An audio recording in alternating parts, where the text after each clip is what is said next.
So good evening, everyone, and welcome to the bandwidth. So excited to be with you guys for another edition episode.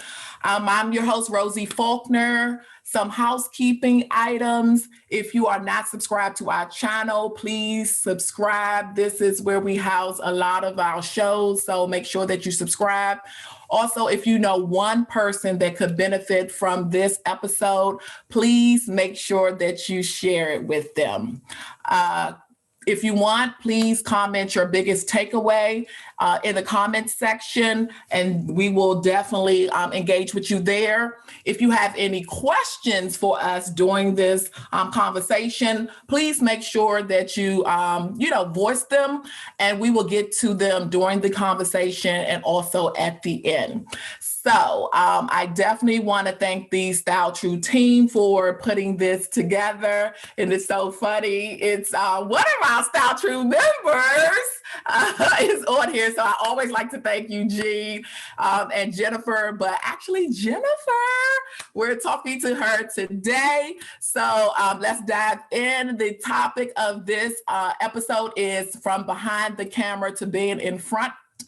And so since we have a person on staff that has experienced this, we definitely wanted to get her perspective. So I am super, super excited for this episode to talk with her, learn her experience and why she wanted to get from behind the camera to in front of the camera. So without further ado, let's welcome Jennifer to the bandwidth. Hey, Jennifer! Can't hear you. That. I was on mute. I wanted to make sure that I didn't have any background noise happening. But hey, good people. Good evening. And look, thanks for having me. I guess I can say that as a guest, right? Thanks for having me. No, since now you're an expert in front of the camera, honey, we got to talk about it. Oh, look, I don't have pearls on. I can't clutch my pearls, but we'll talk about it. Yeah, so I gave a little brief introduction so they know that you are a Rosie Faulkner producer. So tell us a little bit more about yourself. Fantastic. Well, yeah, as Rosie mentioned, producer for the Rosie Faulkner brand, which is very exciting. And it's actually helped me learn a lot of things that I'm actually channeling into myself. One of the things right now I do have a brand called Clutches and More. So it's a monthly handbag sale that I do. So, tune in there where you can see me at More Love 0515. So that's just a little bit. And I'm sure there's other things on the horizon, but I usually like to hold those until things are just kind of got the ball rolling on them. But that's just one of the few. I think of many things to come. We'll just say that. Yeah. I'm so excited for everything that you have that you're doing currently and what's coming. So let's dive right in. Let's dive in. What was the foundation for you getting into production? It's actually was a part of my major in college. And so I think it just kind of dominoed from there. Something along the lines, no matter where I found myself, whether it was volunteer work or my regular work, I was always doing something in production, if you will, whether it was behind the scenes, whether it was helping to write a script or, help people practice their lines, whatever it may be. And then, of course, now working with you and the brand, it's just kind of cemented everything even more and kind of elevated some of my skills too. Yes. So I did not know that was your major in college. Yeah, I was a journalism major, so broadcasting, and then I would just do little freelance things on the side just because I was one of those people. I like talking to people like, hey, so what do you think? What do you think about this? So before like YouTube and, nothing against them, nothing against that now, but I was always like, kind of like the beat on the street, how you just stop people and say, hey, what do you think? So I used to do little fun things like that just because, you just wanted to catch the vibe from what other people were thinking. And you love the newspaper, those type things. You love to read what people are saying, but sometimes it's good to just hear their voice on a whim. Yeah. And so this is what happened. So look, we're going to give the real story of how I kind of like stalked you. So basically, For those that you guys that don't know, like me and Jennifer went to the same college. Mhm. So, years later, you follow people on social media, and I wasn't on social media until I started my business. So still years later, I saw her, and she was always like having nice pieces. And I'm like, this girl is everywhere, saying where, different things are. I know you like thrifting, but then like earrings, jewelry, like always knowing like the latest and having the cutest stuff. So I just like, I need somebody like that because we were doing style access, and that was one of the things that you wanted to have all of these designers and people that a lot of people didn't really know about. Mm-hmm. And so I was just like, let me inbox her and see what's going on with her. And so that's honestly how it started, because I knew she had a love for fashion, and I'm the type that kind of like, I'm a homebody, so I need somebody out in the street that know what's going on. And she accepted, and we have been rolling ever since. So I just want to give you that backstory. And then when she told me she wanted to do her purse sale, and I was just like, what? Because this is a person that said, she made it very clear, I am comfortable behind the camera. I mean, stern voice. She gave me the stern voice. Like, I was like, okay, I'm gonna back off a little. But I just want to say, for everybody that, really think that they are a behind the scene person, Jennifer was that person. So before I move on, what prompted you to say yes to stepping in front of the camera? I just think it was inevitable. You know what I mean? And sometimes when you just know things have to happen, it's one way or the other. You can just go happy and freely, or you can go kicking and screaming. And so I think there's enough things that I've done in my life that I've gone kicking and screaming. So I said, let's try a little something different and just kind of go freely. I think one of the things that I had to get out of my mind, that it doesn't have to be perfect. It doesn't have to be, you might not even have to know. Sometimes it takes you to do it to actually know what to do, if that makes sense. Because sometimes we just try to figure, okay, I'll do it tomorrow, or nothing against, church and Christianity, but you say, I'll do it tomorrow, gotta wait on me, that type thing. But sometimes you just gotta move. And that's when, things just start to come into play. So I think it was just more so of, what, I'm not going to do this kicking and screaming. I'm going to go freely and willingly to see where it takes me. And here we are. Yes. So would you say being in production help you a little more than somebody like very cold? Were you like familiar with kind of like what to do since you're a producer of a show?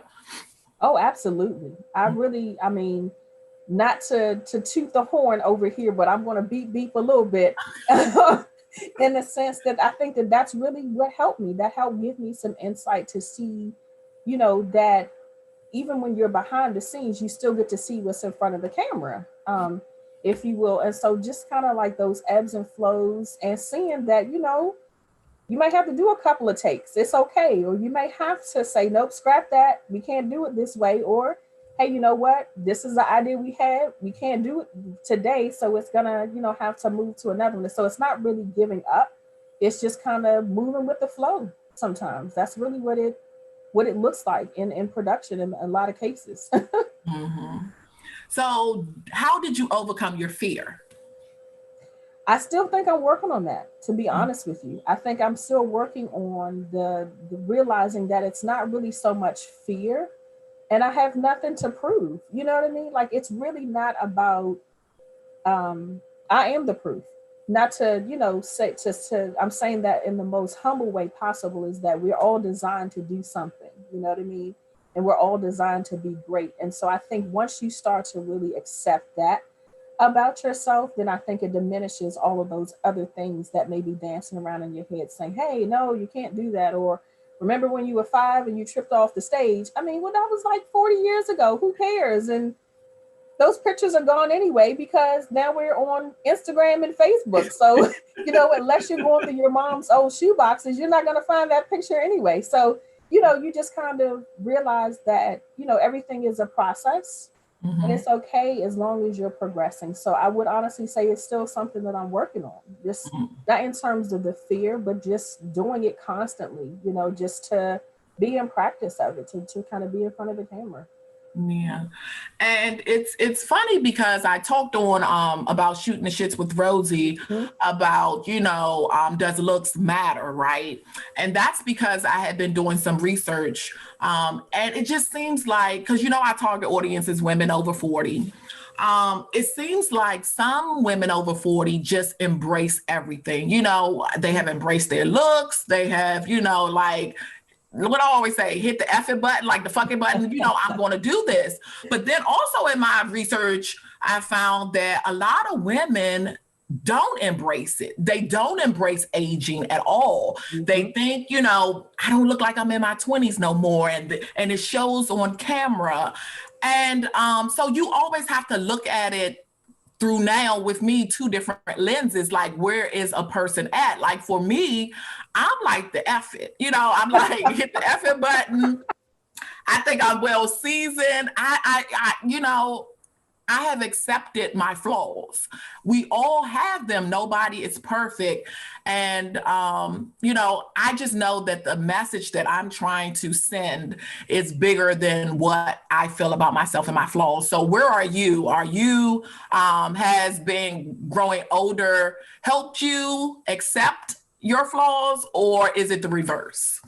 No, I would say it's probably a dash, a little bit of both, but I think it's more on the other side where I've just accepted it all. You know what I mean? I think to me, it's an honor to actually get older and things of that sort. And I think with age, I've actually become more bolder Mm, just in being who I am, like not having to worry about fitting in or going along to get along or trying to, like I said, to prove anything to anyone. I mean, if you've made it to 40, you've already kind of beaten a lot of the odds anyway, right? Because you've gone through your crazy 20s, you've gone through your 30s where you're still trying to figure out life and things of that sort and what I want to be when I grow up. And now that you're grown up, per se, you've made it. So think about those things. And I think it's good to think about the fact that now you have a foundation, you have a bridge. Before, you may have been walking on cobblestones because you may not have had the experience and the wisdom. And so now those cobblestones have kind of flattened out.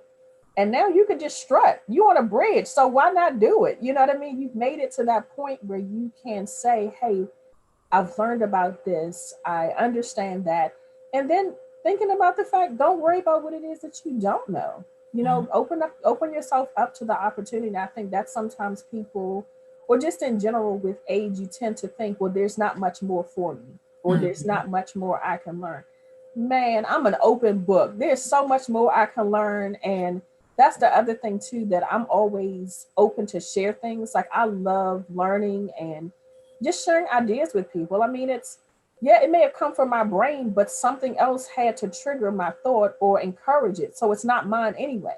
You know what I mm. mean? I think that that's where people get lost. Oh, let me hold it because somebody else might take it. Okay, if they do, it wasn't yours in the first place, or it was just something to help get you moving. So, hey, as long as you can say, I love me, I own myself, and I'm bold with it, here we are. So, yes, Yeah. age has definitely done me well. Yeah, yeah. And my suggestion too that I was gave to the women also was just to write it down. Once you own it, nobody really can say anything. Like I gave the reference with like Wendy Williams and her biopic that I saw. And I'm just like, you put it all out there or you write it down and then you accept it. And then you're like, whatever they say, I already know. You can't hurt me with what I already have accepted about myself. But I do know that it takes time. So what is one tip that you have learned from doing, well, before I ask you that, Mhm. what made you zero in on your handbag sale? What made you pick that?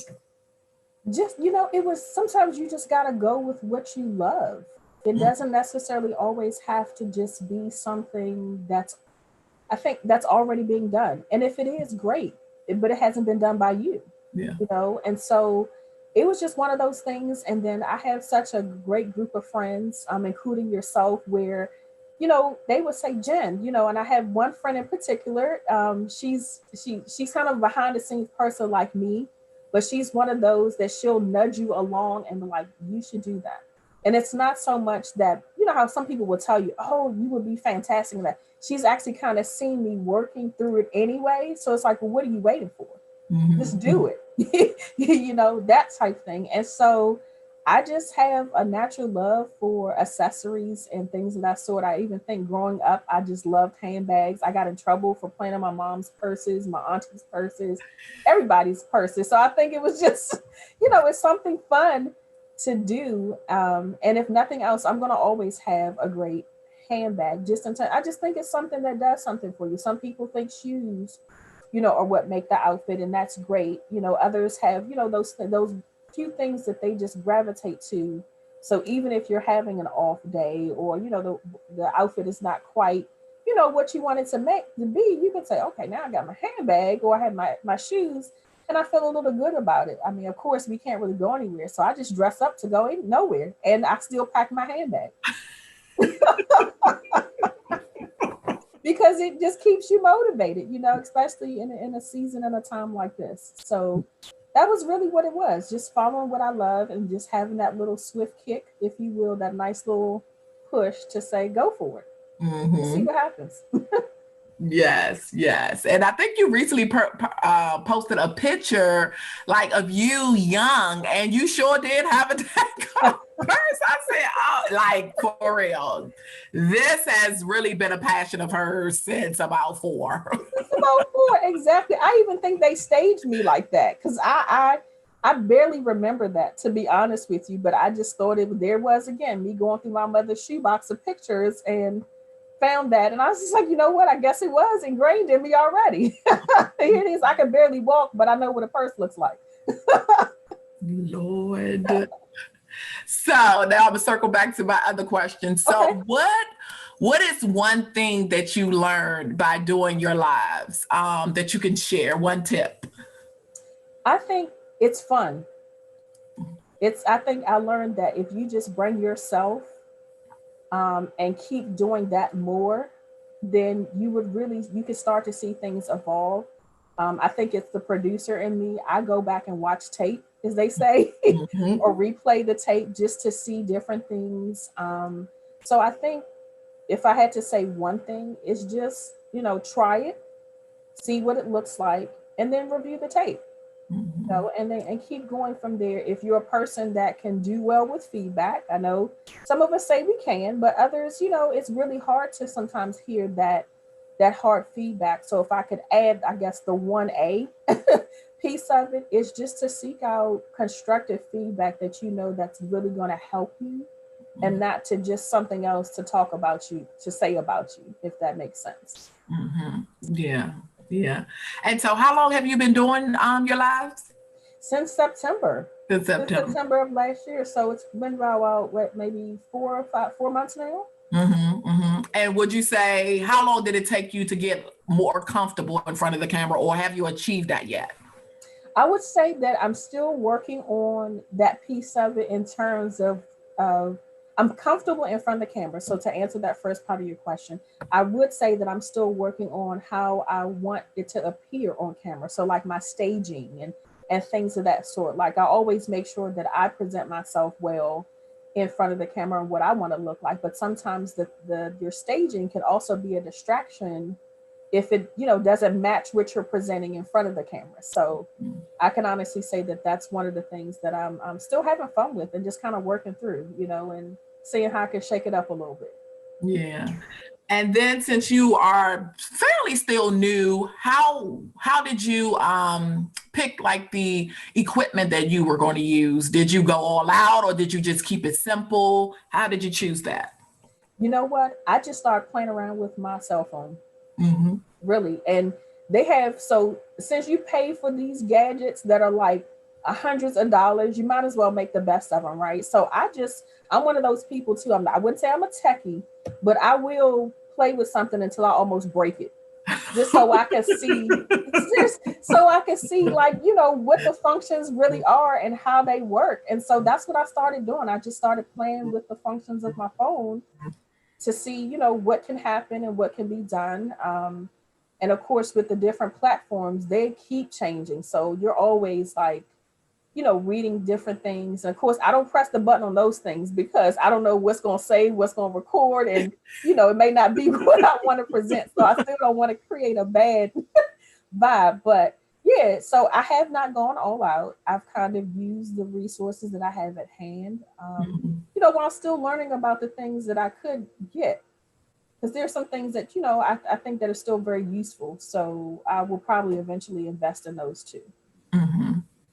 Okay. Now you did mention something about like platforms. So what made you go with IG versus YouTube, Facebook? I think IG was the one that I had become most familiar with as I started to just realize that, okay, I enjoy fashion, and I saw that that was kind of the platform that most people were using.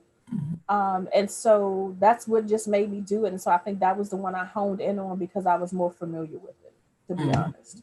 Yeah, yeah. Oh my God. So I'm trying to see what other things can you tell a person that's kind of like on the fence with should they do it if they're behind the scenes? Should they come from behind the scenes and get in front of the camera? What would you tell them? I would say yes. I would say even when you're behind the scenes and you're doing different things, just take a step over the line and just stand in front of the camera. That's another great way to help your talent, that you're working with. That, okay, because sometimes those things can help you kind of get a different view too. Because if you're always behind the scenes, sometimes you're missing on what's on the other side of it. So I would say just step in front of the camera just to see what it really looks like, and again, the more you do it, I think the more comfortable you'll become. Even if you do it once or twice, it doesn't mean that it has to be. If your place is behind the camera, or we all have a function, I'll say that, and we all have an important role to play in many things, and especially when it comes to production. Like everybody can't be the cameraman, everyone can't be the talent if we're all needed in a role to play to create the production. But Mhm. what I am saying is that sometimes it's okay to try those shoes on Yeah. every once in a while to just see how it fits. And if it fits you, great. If it doesn't, at least you can say you tried it. So Hmm. I would just say, try a different pair of shoes that's not the ones that you're used to wearing. Yeah. And I know content is big for a lot of people. That kind of like stops them because they're like, oh my God, I don't know what to do. I don't know what to write. I don't know how to do reels. I don't know whatever. But yours, I mean, yours is like an inventory thing. So, but you still, so I don't think you have to worry more about content, like, but you still have to come up with creative ways to do things. So can you talk about that a little? Absolutely. I think the content is definitely important because it helps you tell the story that you want to convey even before you get in front of the camera. And so, believe it or not, that actually is one of the things that I'm kind of thinking about too. Like, how do I want to? That's one of the next things that I was kind of alluding to in my introduction. Like, how do I create content that matches or even complements what I'm doing with the monthly sales, the monthly handbag sales? I mean, yes, granted, it's inventory and things of that sort, but it's also marketing. So, what type of messaging and content do I want to say, about that? Does it mean that I'm, coming on every day to style my handbag? Or Mhm. does it mean that I'm providing a little bit of education on how to, see the differences between different bags and what makes their brand different from others, quality leathers, those type things. So it's a whole range of things. So I think even if it's something where you just start with a little message of sorts. I've been reading and learning even from our segments that sometimes questions are good to kind of poll your audience Mhm. to ask them their ideas, and sometimes that also helps you build your content. I know having like a content calendar; these are all things that again I'm still learning and embracing as well. But if you can plan it out, and I think you mentioned that earlier on in our conversation too, to just write it down. Mhm. If it's an idea, I have a notebook and a pen on my nightstand Mhm. because there's times where I'll wake up in the middle of the night and just have this crazy idea, And it may sound crazy because I'm coming up out of my sleep, but I'll write it down. And then when I come back to it, I'm like, okay, that's what that was for. And then you start to make the connection. So I do think that there's a lot of value in writing it down because that's actually your content. Mhm. That's actually your content. Yeah, yeah. And I'm so happy to hear that you are thinking in that way of how you can get in front of the camera and serve your audience, because that's what you're doing. You're just trying to figure out ways to see how can I add value. So I'm just happy to hear that you are doing that, because those are some good ideas. A lot of people, don't know how to style their look or how to incorporate, their handbags, shoes, whatever, their accessories. So that's a really good idea. Yeah. Yeah, look, I'll be tapping into you again. So I asked you before, but since we're kind of like wrapping up now, what would you leave a person? Some tips that you would leave a person, kind of like in your shoes, of how they should move forward with flourishing like you have. I would say, well, I'll start with something my grandmother used to say. People are going to always talk about you. So what you do is you do more to give them more to talk about. That's the one thing I would say. Do more. Keep people talking. Keep people interested, in what you're doing. Not everybody is going to agree with what you do. Not everybody's going to like what you do. And that's okay. But if it's something that you're passionate about, there's going to be more people, as they say in that law of averages, there's going to be more people that appreciate what you're doing than those who are not. Most times it's because you did it before they did, or you just now have the gumption and they're still working on it. Yeah. So I would just say, always think about doing something to just keep yourself happy, keep yourself motivated, and keep yourself elevated. And even if it's something that you've never tried before, do it. Just try it. You know what I'm saying? As long as you're not trying to like dive off of a 3-story building onto like a few mattresses or something crazy like that. You know what I mean? Like, I wouldn't say do those type things, but the things that are really going to just, you can look back and say, you know what, I did this and I did that and I did that. And I think another part, just to add into what we were talking about with age, is that I'm actually learning that I don't have any regrets, and so kind of get that out your mind too, that don't regret regretting, if you will.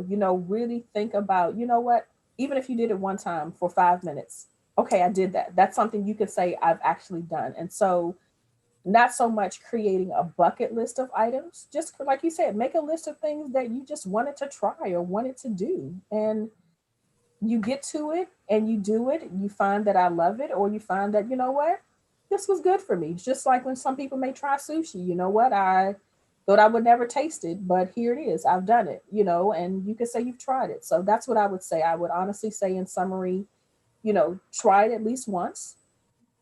Don't worry about the regret, and just be happy that you just took a step.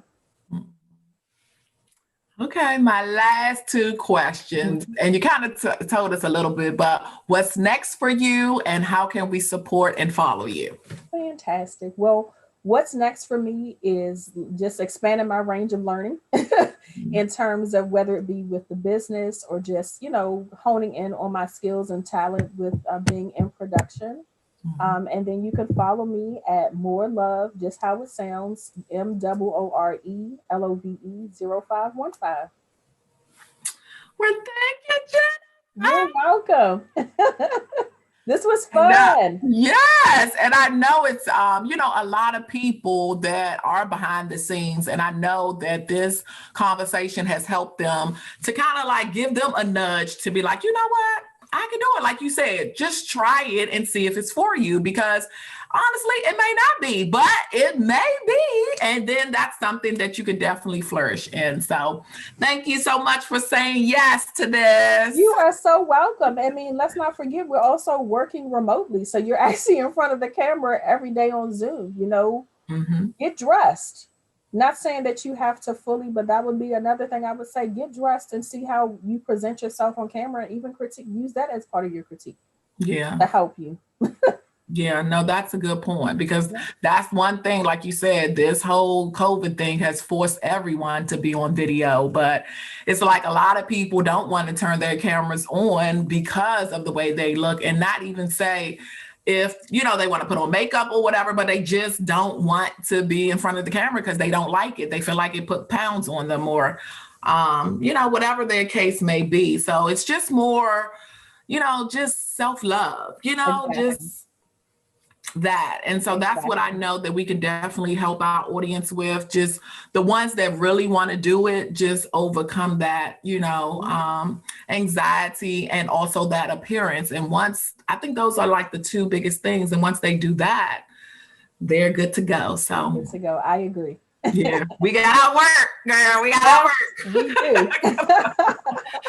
So thanks again. You are welcome. Thanks for having me. All right. So there you go. Another episode of The Bandwidth.